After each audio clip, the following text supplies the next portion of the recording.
बिस्मिल्लाहिर्रहमानिर्रहीम। अस्सलाम वालेकुम। Welcome to my channel. कैसे हैं आप सब? उम्मीद करती हूँ आप सब खैरियत से होंगे। मोअज़्ज़ज़ सामीन, रोड्स पूरी दुनिया में बनाए जाते हैं। ये ट्रांसपोर्टेशन में अहम किरदार अदा करते हैं। लेकिन कुछ रोड्स इतने पेचीदा और उलझे हुए होते हैं कि इन रोड्स पर कोई भी ड्राइवर कंफ्यूज होकर अपना रास्ता भूल सकता है। आज की वीडियो में आप दुनिया में बनाए जाने वाले चंद कम्प्लेक्स रोड्स देखेंगे। नंबर 1, जज हैरी प्री गर्सन इंटरचेंज। मोअज़्ज़ज़ सामीन, ये इंटरचेंज यूएस के लॉस एंजल्स में है। यहाँ पर जाने से कोई भी नया ड्राइवर हमेशा ही डरता है, क्योंकि यहाँ के तमाम रोड्स बहुत ही ज़्यादा कंफ्यूज कर देने वाले हैं। अगर गलती से भी कोई गलत रोड चूज़ कर लिया तो कई किलोमीटर तक चलते ही रहना पड़ेगा। ये एक स्टैक इंटरचेंज है जहाँ पर तमाम समतों से ट्रैफिक आती है और तमाम समतों की तरफ ये ट्रैफिक जाती भी है।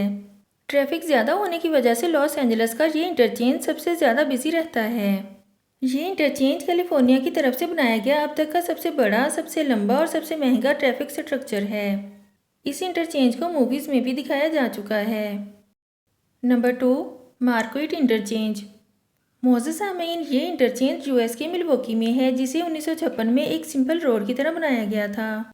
2004 से 2008 के दरमियान इस इंटरचेंज को रीबिल्ड किया गया और फिर इसे ऑफिशियली 19 अगस्त 2008 में लोगों के लिए ओपन कर दिया गया। इस इंटरचेंज की सभी हाईवेज 2 वे हाईवेज हैं, जिसकी वजह से यहाँ पर गाड़ी चलाने वाले को ज़्यादा स्पेस मिल जाती है और एक्सीडेंट होने के चांसेस भी बहुत कम होते हैं।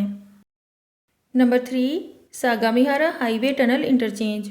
मोअज़्ज़ज़ सामीन, ये इंटरचेंज जापान में है, जो कि एक टनल इंटरचेंज है।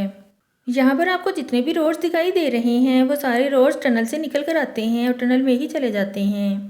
इस इंटरचेंज को ऊपर से देखने पर इसके तमाम रोड्स बहुत ही कंफ्यूज कर देने वाले लगते हैं।